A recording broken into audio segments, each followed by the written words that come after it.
আপনারা দেখছেন বাংলা এগিয়ে। নমস্কার, আমি দেবপ্রিয় বোস, বাংলা এগিয়ের পক্ষ থেকে। তো এখন যেটা দেখা যাচ্ছে, সব দিকেই একটা পলিটিক্যাল ধুমধুমার পড়ে রয়েছে। তারই ভেতরে রবীন্দ্র জয়ন্তীর জন্য আমরা একটা কন্টেন্ট তুলে ধরছি আমাদের দর্শকের কাছে।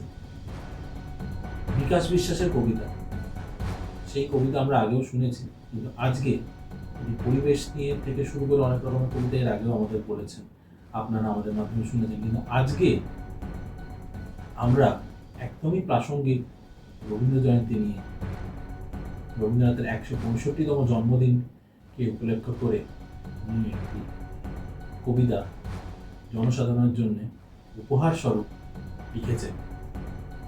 শোনাবো, কথা বলে নেব বিকাশ বিশ্বাসের সাথে। নমস্কার, বাংলায় গিয়ে নিউজ রিপোর্টারদের ধন্যবাদ।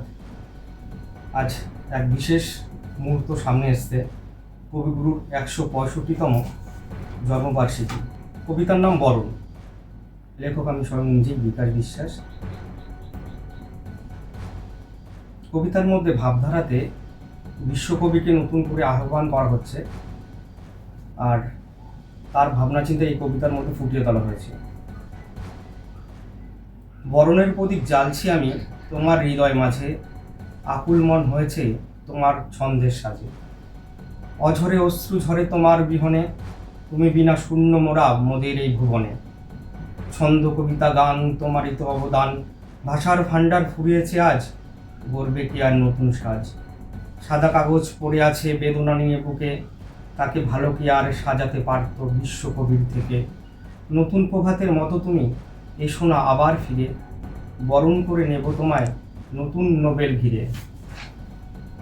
নতুন করে লিখবে তুমি ওগো ভাবনার অন্তর্যামী, বরণডালা সাজিয়ে আজ প্রতীক্ষা করাই মোদের কাজ। চরণ ধূলিকণা কপালে মাখিব আমি, কোন পথে চলতে তুমি ওগো ভাষার অন্তর্যামী। বিশ্ব ছড়ে গিয়েছো তুমি, তবুও বিশ্ব জুড়েই আছো, প্রকৃতির সাথে তুমি সাত রঙা হয়ে গেছো। নমস্কার।